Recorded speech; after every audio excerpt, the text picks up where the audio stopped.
the YouTube channel, the Twitter handle, as well as the Facebook page wall carry an audio visual radio experience that you can count on. So you might want to get on there to the YouTube channel, subscribe, go to the Twitter handle right there and give us a following, and get onto the Facebook page wall, give us a like, give us a following, and you'd be glad that you did. But as it stands right now, it is also very imperative for me to hand the numbers into your eardrums. You can as well join the conversation by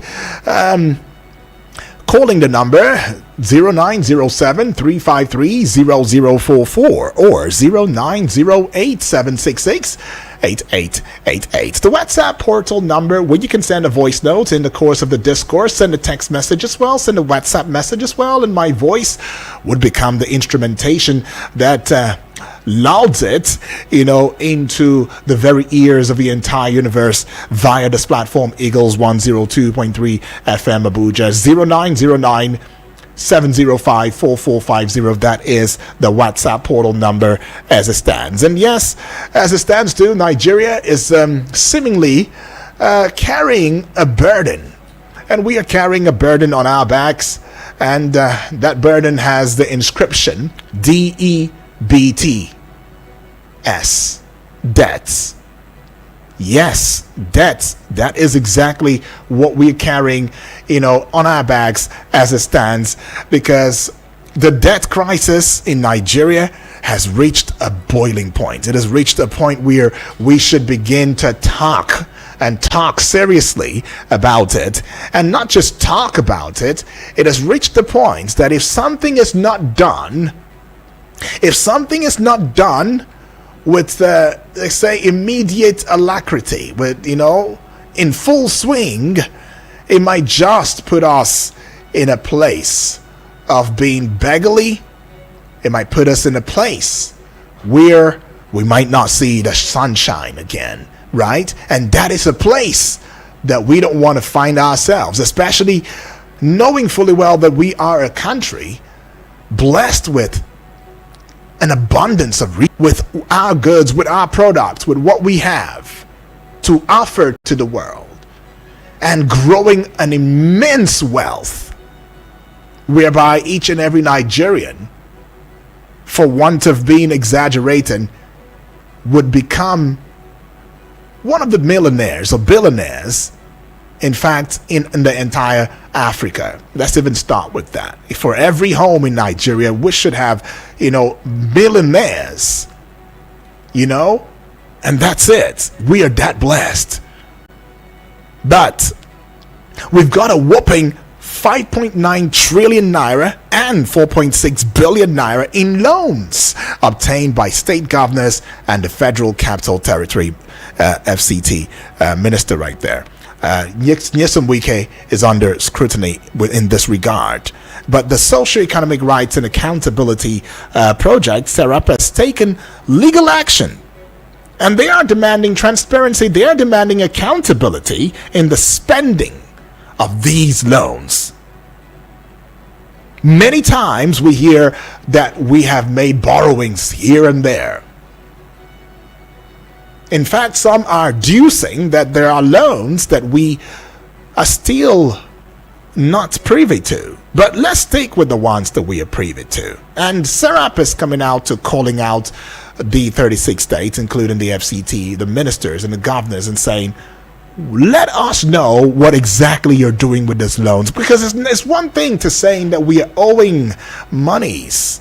It's another thing to also saying that we, each and every one of us, talking about you and I, listening to the sound of my voice right now, we are the ones that usually bear the brunt of repaying these loans. How? When the federal government begins to tax us in ways that beats our imagination. Only for, in turn, some of these taxations, monies that has been collected from you and I, even in the face of the challenges that we face, some persons within the government would still swindle, would still misappropriate, will mismanage. And it seems as though they just getting away with it. So that we keep paying for these? No. There is a generation that we are brooding and breeding. Rather, we are breeding this generation. It is every parent's wish that their children never come to experience the same thing that they experience. So it behoves on us to settle this and find a way out of this once and for all. So this move by Serap also comes on the heels of recent revelations by Kaduna State Governor Uba Sani disclosing that his predecessor Nasir El-Rufai left behind a staggering 587 million US dollars and 85 billion naira debt, and that is already crippling the state's ability to pay in salaries. So Serap's effort is somewhat pointed to promoting transparency and accountability, and all of these efforts by Serap has met some levels of resistance in the past, right? But recently, the organization has sued the Nigerian National Petroleum Company Limited, that is the NNPCL, over its failure to account for missing 2.04 billion US dollars and 164 billion naira oil revenues. However, compliance has been lacking, and the fight for transparency continues. Now, let's look a little bit about the historical context, of the debt that is already rising in Nigeria. How did it start? Where did it begin? For everything, we should know the origin. When we do know the origin, we'll be able to stem it or nip it in the bud. But Nigeria's debt crisis is not even a new phenomenon. As it stands right there, the country has struggled with debt since the 1980s, and successive governments have somewhat, one way or the other, contributed, to the problem. So corruption and mismanagement of public funds and the diversion of loans for personal gain is exacerbating the issue. Well, we are joined via phone call with our guest, who's in the person of Mr. Adefolari Olamilekan. He's an economist, is a political economist as well, a lead researcher and policy analyst. Mr. Adefolari Olamilekan, welcome to the Eagles Outlook this morning. Hello? Hello, good morning. Yeah, good morning. Good morning. Welcome aboard. All right, thank you. Good morning. Yes, it feels good to have this conversation with you, Mr. Adefolari. Nice to be on your show again. Yeah, yes. Well, Mr. Adefolari, something really disturbing is ongoing. I'm sure you must have seen that story where Serap is taking legal action against the 36 states governors as well as the minister of the FCT, Nyesom Wike, and all of that over the rising, loans or the rising debts that Nigeria is carrying as a burden on its back. And there are some concerns from Nigerians that if this is not nipped in the bud, we might just become a beggarly country in the near future. And I was given an allusion saying that, look, every parent wants their children, right, their generation, to have a better life. You hear parents say, I'm going through all of these challenges today because I want my children not to experience the same thing that I experienced, right? So the question now is, what is it about Nigeria and the debt that we are accumulating? Because Serap is talking about the place of accountability, right? The place of transparency. And there is also some citation about corruption in the process, right? For you, what would you think about this call by, Serap in this regard? Because when you also look at the concerns Nigerians have, the concerns will be that, hey, let me even give you some of the statements that some high-profile politicians have had to make in this regard. Governor Uba Sani said the debt left behind by my predecessor has made it impossible for us to pay salaries. That's what he said. I'm quoting him now. And Serap has also said, opacity in the spending of loans will continue to have negative impacts on the fundamental interest of citizens. But Minister of the FCT, Nyesom Wike, has not made any comment in this regard. And there are some human angle concerns the Nigerians are, also having, and they come in the form of questions. Will I be affected by the debt crisis that's ongoing? And then how will this impact my livelihood? Can I trust my leaders with public funds? Can our leaders today be trusted? And what is the future of Nigeria's economy? And how will this affect our children's future? And can we hold our leaders accountable? What then is the solution to this crisis that we find ourselves? Are you there? Okay, I think we just lost him there. So, yeah, these are the concerns. These are the questions that's making the rounds in this regard, right? But it would also be noteworthy to also look at some other angles in terms of questioning that has also come to bear, in this regard. Some of the angles will be the place of how indeed did we accumulate such a massive debt. I mean, for Serap to come out to saying that as it stands right there, that there is a whopping 5.9 trillion naira and 4.6 billion US dollars in loans obtained by state governments, governors, and the Federal Capital Territory minister right there under scrutiny, and that there is a need to look into these issues, because if these issues are not looked into at this time, if nobody's talking about this, it might have a grappling effect, in an adverse effect on each and every one of us, our lives, our sustainability, our livelihoods, and indeed how we conduct ourselves. Mr. Adefolari, welcome back. Because of the network. Oh yeah, understood. All right. So the issue boils down to. All right.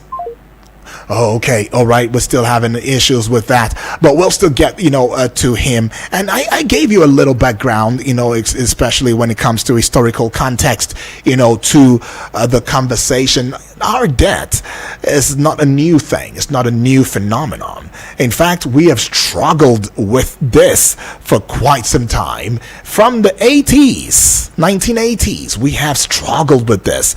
And, it always makes me, wonder and ask myself, I don't know if you ask yourself the same questions, but the question of, do we really have to borrow in excessive, magnitude as we do today? Is it very necessary?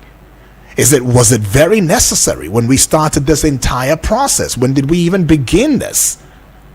I mean, if we've been struggling with this since the 1980s, when will it stop?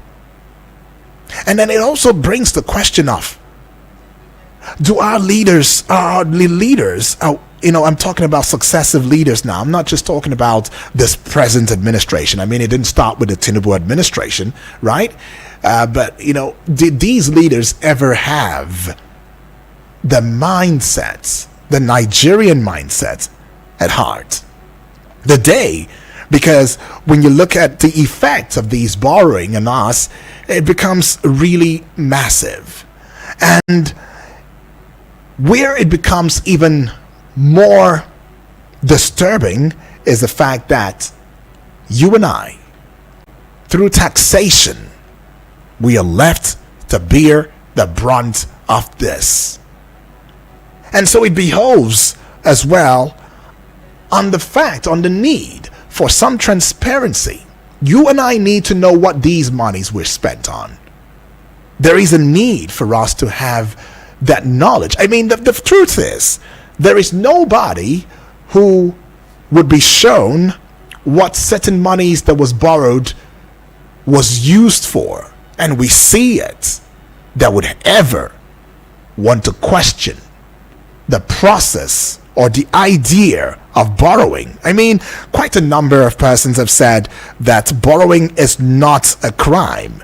But where the crime is when we borrow, and these monies that we borrow are not in turn turned into capital projects that should enhance the livelihood, projects that should give employment, projects that should allow for the building of industries, projects that should allow to enhance our resources, projects that should have an impact on our economy, our commonwealth, and indeed in turn add value to our lives.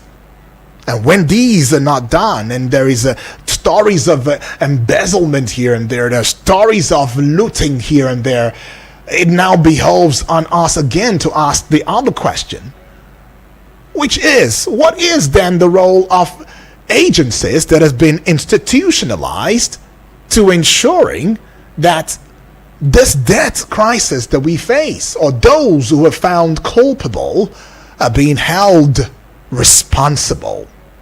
I'm talking about the EFCC now. I'm talking about the ICPC, especially with the fact that we are experiencing a debt crisis in Nigeria as it stands.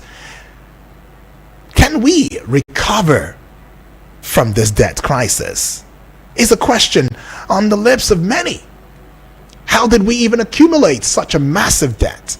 And what projects were executed with these loans? We ought to know.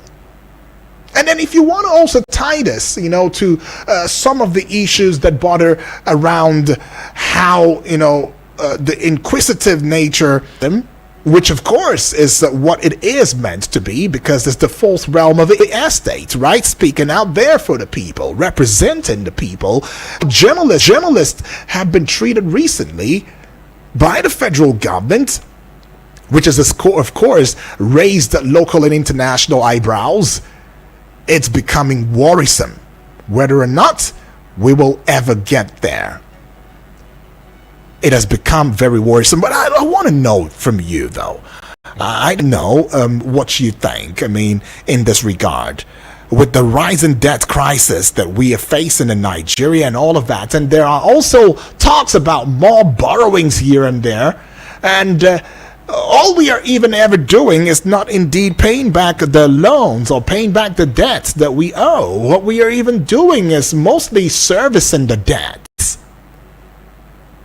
Then it brings to your heart, to your mind, when will this ever get stopped? When will it stop?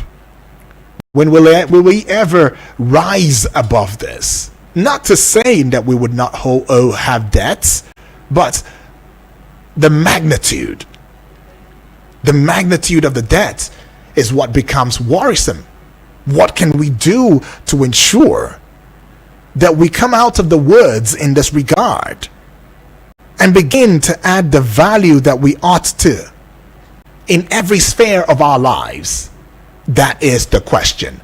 Well, let me know your thoughts via the studio number 0907 353 0044, or you can call 0908 766 8888, and the WhatsApp portal number where you can just get on and dash out there and let's hear your thoughts on the matter would be 0909 705 4450. Hello, good morning. Hello? Okay, I cannot hear you now. Please do well to call back. It's a bit, I don't understand. But anyways, do not relent. I still want to know what your thoughts would be in this regard, because there are some implications. There are implications that should be looked into when we're also talking about this. And nobody can actually come out to saying that, oh, this does not affect me. It affects you and I. It affects you and I in all ramification. Hello, good morning. Hello? Okay, what exactly is going on? Well, I gave you two numbers. as you call one, if it's not connecting, you can as well call the other one, and that would be 0908 766 8888. The other would also be 0907 353 0044. These are the numbers that you can call right there. And like I said, if you're finding a bit of a hurdle with the studio lines, you can as well get on to the WhatsApp portal number and let us know your thoughts and how we can navigate through this process. Hello, good morning. Hello, good morning. Yes, How good are morning you? to you. I'm Good fine, morning. thank you. My name is Comrade Salis on the line. All right.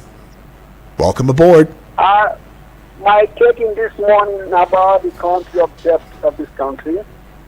My take is number one.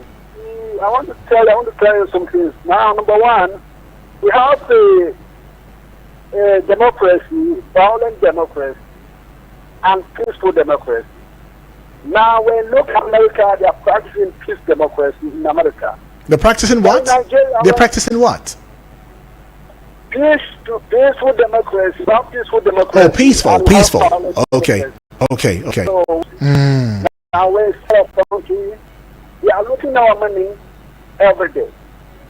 And the rulers, we have a leader, because we have a leader. The leader would like to die for your country and to protect the interest of the nation. But what we have today, we have a ruler in the country. The ruler has no care about you, only care about his family and his friends. And what is going on now is that the country itself, we are into problems, serious problems, because what we are getting in the country, we have economy. Our economy is not relying on oil. And this oil have more things to give us. They need to divide the economy to another different firm to give us more money. And what we have the money is also going to direct to people for this country to enjoy the country money. But the money is going to directly to the individual in this country, like a leaders or a rulers. They are enjoying with their family. I think of that we're going to get more problems in the country.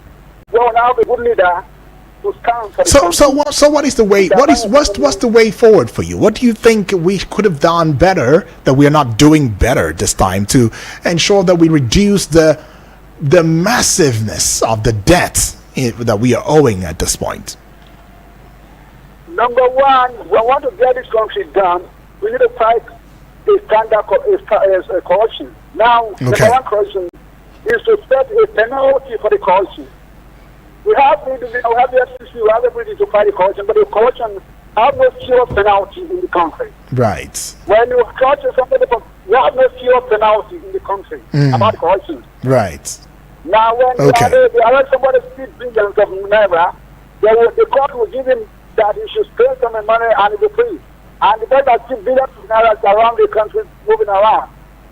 And Okay. the blessing. Okay. Now, when somebody steals just a goat in his country or a small power or his cock in something, he's going to jail direct. You understand? Okay. When you see Okay. what is going Okay. on is that they are not fighting the government in the Okay. way of the penalty. All right. And I again, get. let us change. Yeah. Let's change what. Go on. Let's change what. All right. Well, you've made some very loud, statement right there.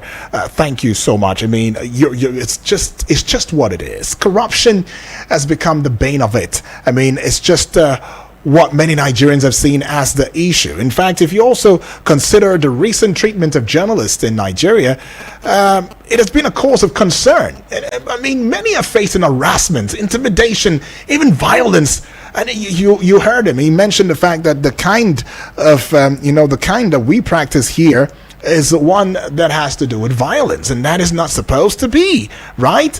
And this treatment has several implications, and that is hampering the voice of the people and reducing the efficiency and efficacy of the media and even journalism in Nigeria, right? But then let's hear from you. Hello, good morning. Okay, what is going on again? No, I can't hear you. You might want to call me back. please call me back. I cannot hear you. I cannot hear you at this point. So sorry.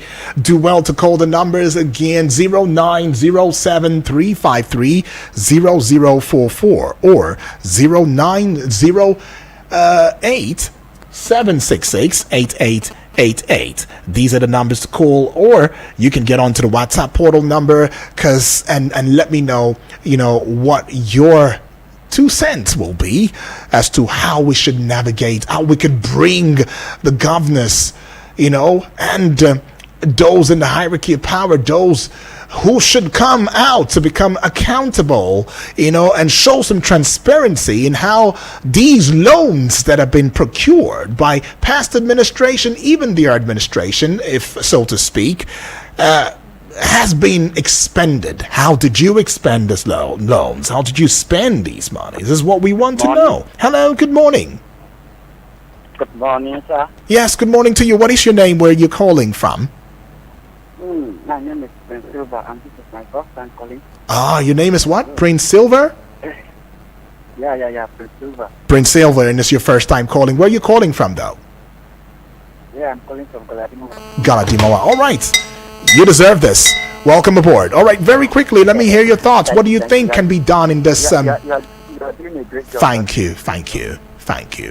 All right, let's get right into it. Yeah. I thought that the massive killing in this country is becoming alarming. I mean, sometimes I do ask myself, when will all this stop? Like, when will all this stop? And I stand to be corrected if I'm right that those who are supposed to fight this and put things in order, they have hands in all these things. Right. I mean, for crying out loud, you know that if we stop insecurity, all this killing stop. All these bandits. Oh, okay. To go back to their Okay, my brother. Well, I lost you there, though. I understand you're talking about, the issues of the killings that's going on in Nigeria. That also is indeed a disturbing, side to it. But we are looking today, focusing on the debt crisis in Nigeria. But just before we get on to the, conversation proper, as well as reconnect with our guest, let us just go pay some bills. We will be right back. Keep in mind, this is Eagles 102.3 FM Abuja. We give you an audio-visual radio experience that you can count on anytime, any day. Don't go away. Eagles 102.3 Abuja.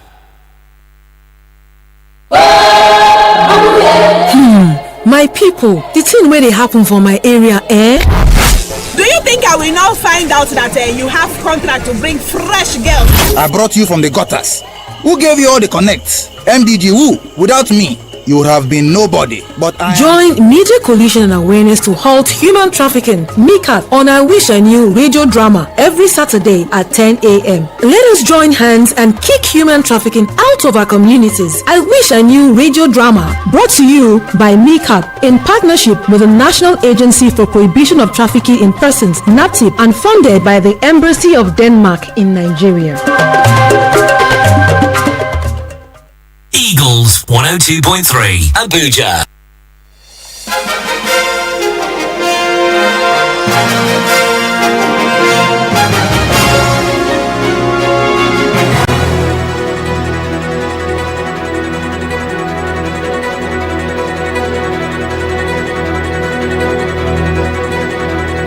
Well, yes, thank you for sticking your audio visuals on Eagles 102.3 FM Abuja, where we give you a radio experience that you can count on anytime, any day. And we say this on strong authority because you gave us the bragging rights. We're still talking about the issues that bother around Nigeria's debt profile and its implications.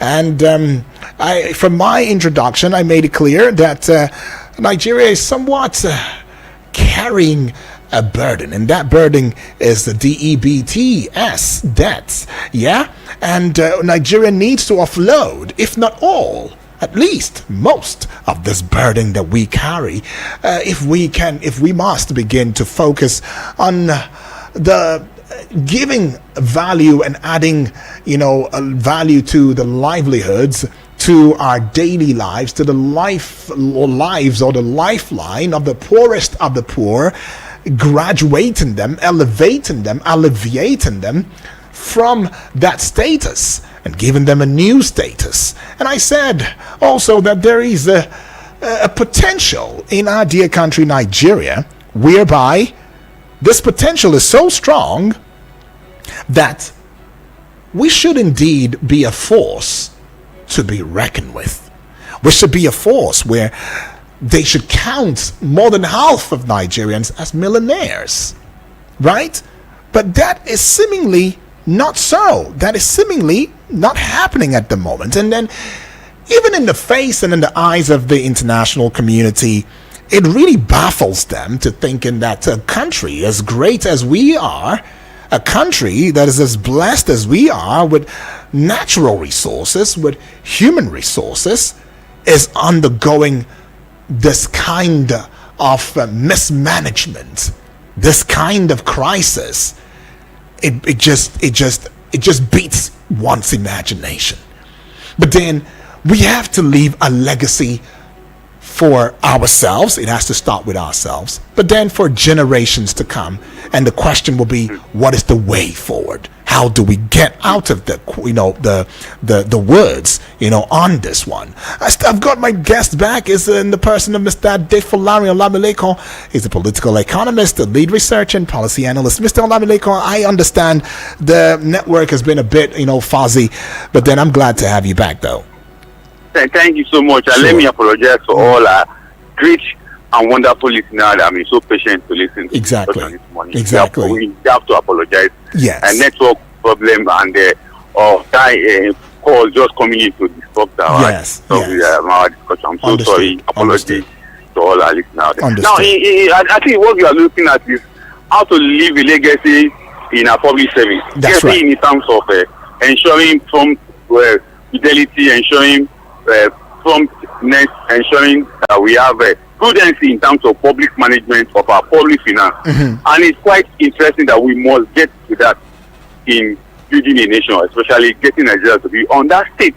Because across the world, in developed nations, what they have been able to institute and what they've been able to establish over the years is to establish what worked for them in terms of transparency and accountability, and proving in a sense that there's efficiency in how public wealth is distributed, allocated, and managed. And that's what we lack over here in Nigeria and other parts of South Africa. Because when I'm speaking as a political economist, I'm not just speaking on Nigeria alone. I speak in relation to what is happening in other countries, particularly when it comes to economy and public wealth management that we are discussing currently. So it's very important that we must get on that threshold to bring about transparency. That's sanity that we need. That our public finance is well managed, resource is allocated promptly, and there's evidence of accountability on the part of people we have appointed, employed, or elected to carry out those services for us as a nation. And then it brings to mind, some of the implications, especially looking at the debt crisis that the country is experiencing. I mean, some have adjudged that Nigeria must give a time frame, towards settlement or repayment of these debts. If not, we may just be on autopilots in this regard, and that is very, very risky to want to go on autopilot. And but firstly, there is a need to begin to show, in terms of accountability and transparency, what exactly it was that we have used the previous loans that we collected, to doing. And I think that's the question, and that's where the Socio-Economic Rights and Accountability Project, SERAP, is coming from. Do you think that SERAP having to call or take legal action, in this regard, against the governors of the 36 states, including the FCT, it would be a step in the right direction? Or rather, we should just forget and forgive the past loans and focus on the loans that would be collected presently into the future? I think what SERAP have done is very, very encouraging in the sense that they are lead the way, and they have always been in this kind of ensuring that we have probability in our public system, public accountability, public system, public places. You know, they have tried a lot. See, the only way to fight illegality is to use legal means to fight it. Because what has happened over the years is illegality that erupted through the use of legality. Because collecting loans, borrowing money is through legal means. But embezzling it and looting it and relooting it has to do with the illegality. And the only way to correct it is to use the court of law, use the instrumentality of the law to fight. And that's what therapy is doing. But Mr. Defulari, yeah, we must give them that, stuff. But is it only the measure that we have, to ensure accountability? Should there be other governmental, infusions, talking about the ICPC and the EFCC, to also dig in to these matter just before? Definitely, definitely, the ICPC, the EFCC are doing their bit. Well, one thing is that what therapy is doing is a conscientization of the entire process. Right. Conscientization in the sense that whoever is taking position of leadership must know that there will be a day of accountability. There will be a day that you have to face the law. And what therapy is doing, that they are not taking individuals to court, but they are taking institutions to court. They are taking the paraphernalia of governance to court. That's what they are doing. And you can't take it away from them, because if they begin to take individuals to court, then this politicization of the entire issue will now come in. That's why you now see that we will now be saying, okay, people are using therapy to achieve a particular political aim. Yeah. So that's why they are doing. So what they are doing is to fight the institution, to ensure that the institution are institution of government to do and behave rightly. So that is on one hand. Then for the other aspect, where you now ask, is there any other means to fight this shenanigans, these frivolous activities of people in government? The ways are there, but you cannot take up the ways against these people. Say, for instance, when you say you want to call on the governor that have collected loans over the years, or past government that have collected loans over the years, the institution is already stipulated on how that loan should be collected, how they are going to ensure that they spend it. But the problem we have is that most of us don't have the evidence how these guys looted the money. That's where we have issues. I hope you're getting me. Yeah. And I know many of us listening to all this money water. Most of us don't have the evidence that this is how they looted the money. Because that's why what therapy is doing, to use the instrumentality of the law to collect some abnormality. So what they will do at the end of what they will achieve at the end of the day with the court is that by the time the court, a case like this current case that is instituting, get to Supreme Court, there could be a review, there could be a judicial review that will stipulate how states will be borrowing money from international bodies. Right. And it will be stipulated and allow us to have a constitutional review in that regard. So that's what the therapy is doing. I just hope that others can also take it up from that level that therapy has taken it to, because what therapy will achieve is this: if a case gets to High Court, they did not succeed, they get to Court of Appeal. By the time they get to Supreme Court, it will now become a constitutional matter in a way that how can states borrow money, how can subnational government borrow money from national bodies. So from a statement from Supreme Court, then we can now use that to do a constitutional amendment that will now stipulate how money can be borrowed from external forces or domestic enterprise. I hope you are getting it. That's the level that therapy is going. Because unfortunately, most of their court cases doesn't get to even appeal court, because the institution will not go and appeal, or therapy itself will not go further in taking that judgment higher because of funding or because of other exigencies that go with it. Because most times we just hear that case is at High Court and it ends at High Court. There are other organizations that will not take it up from that level, whereby institution will not be compelled not to borrow money beyond what is expected. And there will be a constitutional amendment to it that will ensure that state governors don't go out to borrow money the way they are borrowing money, and they will not have evidence to show that they have borrowed the money or that's what they use the money to do. How to get it? Yeah. So that's why we have issues. But I just hope that we'll get to that level that we'll have a constitutional review on how states, even federal government, will be going out to borrow money as expected. Right, but Mr. Defulari, doesn't it bother you? 5.9 trillion naira, right, in debt, and 4.6 billion US dollars in loans obtained by state governors and the federal capital territory. right?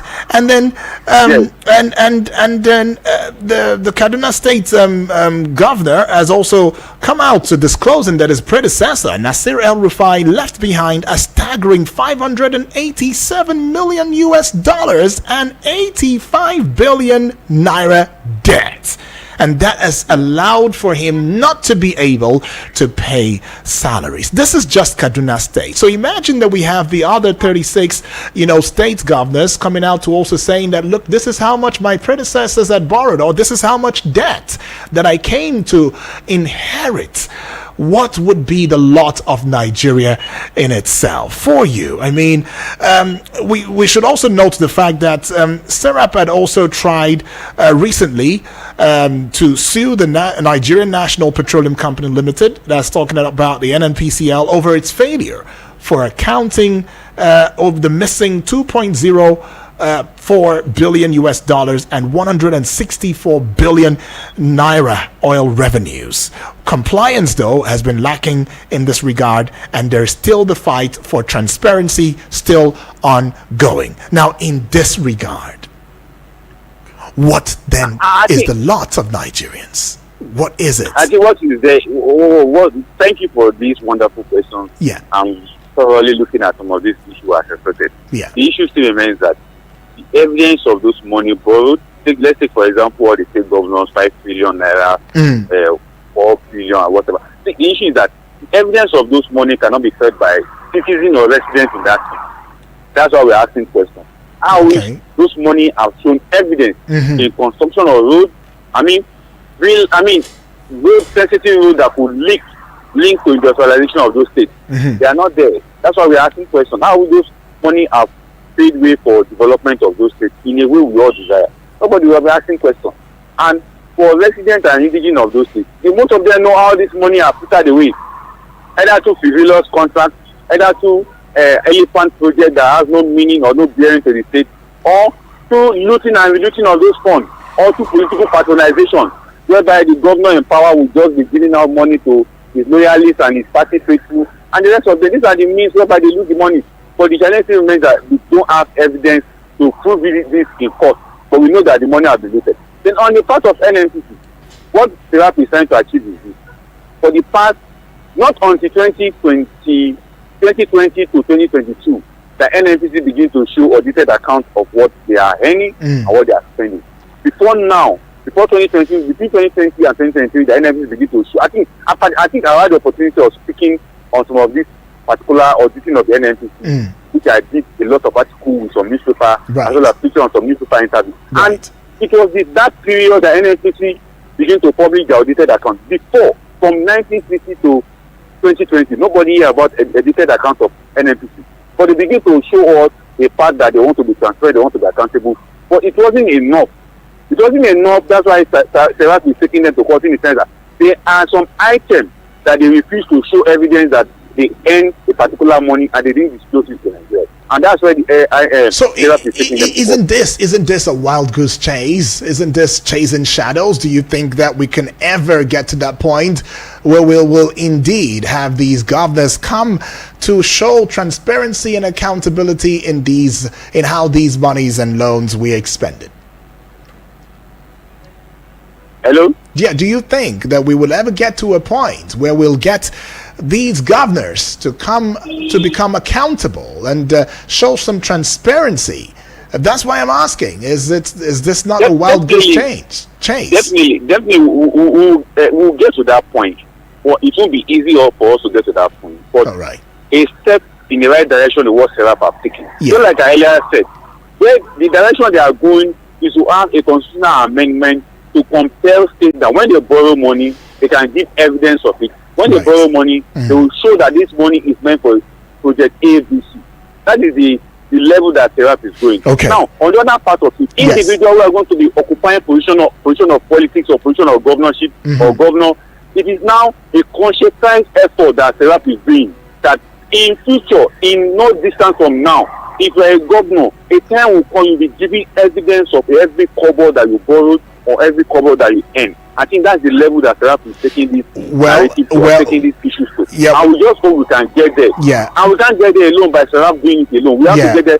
The media is doing it. Thank God, Exactly. is doing their best. Right. Those of us that are writing, that are speaking, we're also saying our own.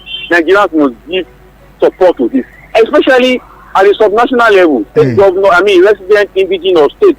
We can mention some states that if you make mention of their governor is corrupt, the indigenous with the residents will fight against you. You know why? Because they are already used to those frivolous activities of those governors. They are already used to those free lunch, Peter bottle arrangement of sharing looted funds to them. So they are happy with it. Say for instance, what happened in Kogi State, that a governor was accused of over 82 billion, and indigenous residents are fighting EFCC over it, that they should not prosecute it. That's the level we have got to. So that's why I think that we must change that narrative. We must change that episode. We must move away from that sentiment and those cyber sentiment activities of individuals in states who support governors that have been found wanting or who are alleged to have stolen their state for public funds in their state. All right. Well, that being said, it also just adding to that, the president has also come out, to saying that there's going to be an assessment for the 36 governors, that they would also give, some account, show some accountability, to him, so that we can assess together how far we've come, in the past 1 year. But then you also have that, opportunity to join the conversation. I mean, you've been trying to call.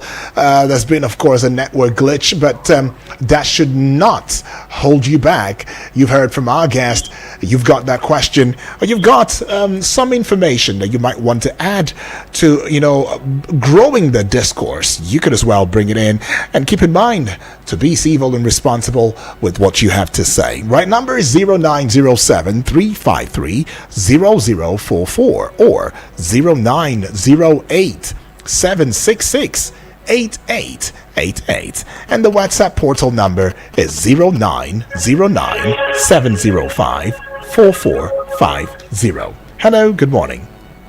Hello, the body voice. Yes, good morning to you. Good morning, this is Solomon language. All right, Solomon, all the way from Anagada. Been a while. All right, let's have your take. Oh, thank you, Solomon. Appreciate, yeah. All righty, thank you. All right, Solomon right there has got that to say. But then let's just jump into the Facebook page wall. I mean, I see. While you're putting your calls through, let's also get to hear from a family member who is on the Facebook page wall, quite a number of them. I mean, see this one right here is coming from Francis Namani Ozo, right? Let me be sure where it is that you're messaging from so that we don't get it all mumbled up. Okay.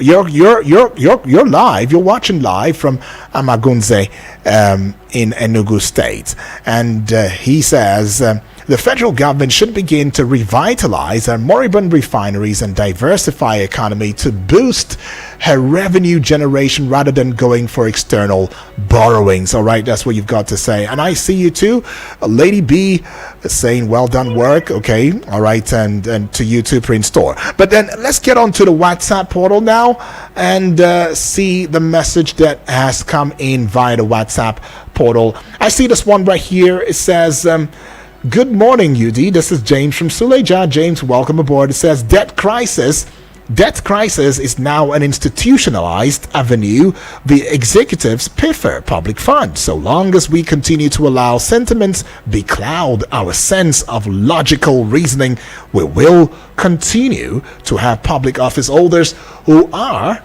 only interested in lining their pockets. Okay, transparency, accountability, and a sense of responsibility is lacking from the government at almost all levels. We have executives who flout basic laws and requirements. We have executives who have shady records, controversial antecedents, and all whatnot. How exactly do we expect them to be transparent and accountable? Even to declare assets before getting into office is shrouded in mystery. There's actually nothing wrong in taking loans to make investments. What is wrong with these loans are the lack of accountability and transparency in its use. Mr. Adefalari, I'm sure you're still there, yeah? So, well, you've heard all of this, but let me bring some of these concerns to you as you also give a 2-minute wrap, to the conversation, right? Some of these concerns